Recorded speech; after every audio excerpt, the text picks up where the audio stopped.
రామగుండం నగరంలో సిపిఐ రామగుండం నగర సమితి ఆధ్వర్యంలో తెలంగాణ సాయుధ పోరాట వార్షికోత్సవాల ఘనసభ నిర్వహించబడింది.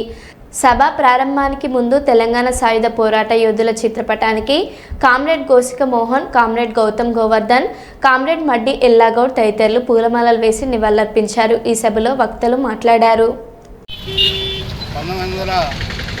1947 ఆగస్టు 17న మన దేశానికి స్వాతంత్రం వచ్చినప్పటికీ మరి 7వ నిజాం నవాబు మీర్ ఉస్మాన్ అలీ ఖాన్ బహదూర్ ఆధ్వర్యంలో ప్రత్యేక హైదరాబాదు రాష్ట్రాన్ని ఏర్పాటు చేసుకొని తెలంగాణ రాష్ట్ర ప్రజలను అనేక రకాలుగా చిత్రహింసలకు గురి చేస్తున్న నవాబుకు వ్యతిరేకంగా కామ్రేడ్ రావి నారాయణ రెడ్డి గారు, అదేవిధంగా బద్దం ఎల్లారెడ్డి గారు, అదేవిధంగా మగ్దుం గారు మరి తెలంగాణ సాయుధ పోరాటానికి పిలుపునివ్వడం జరిగింది.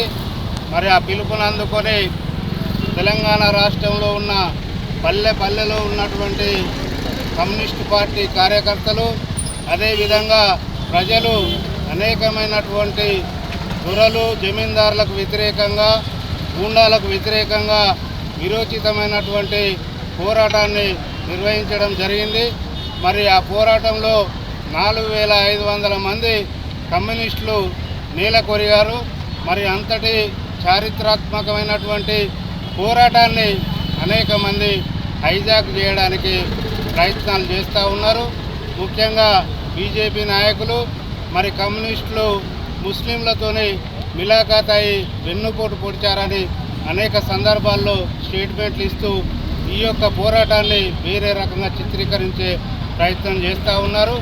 మరి తెలంగాణ సాయుధ పోరాటం జరిగిన ఏరియాలలో చెట్టుకు పుట్ట కూడా కమ్యూనిస్టుల చరిత్ర ఉంది.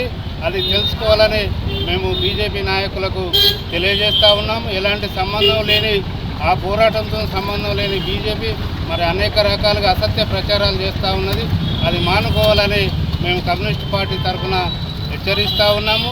భవిష్యత్తులో తెలంగాణ సాయుధ పోరాట వారసత్వాన్ని పుణికిపుచ్చుకొని మరిన్ని ప్రజా పోరాటాలు నిర్వహిస్తామని ఈ సందర్భంగా ప్రజలకు తెలియజేస్తూ ఉన్నాం.